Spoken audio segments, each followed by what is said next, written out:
আমি এখন আছি সাতক্ষীরার আশাশুনি উপজেলার বিচট গ্রামে।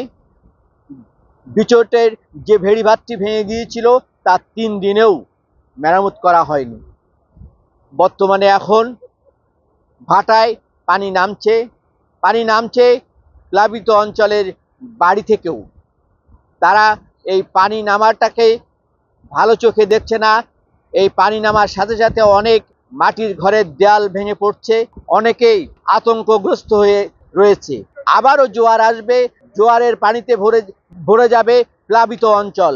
গ্রামের পর গ্রাম আবারও প্লাবিত হবে। এই প্লাবিত অঞ্চলের যে দৃশ্য, সেই দৃশ্যটি আমরা দেখাতে চাই। এই ভাটায় পানি নামছে, আবার পানি উঠবে।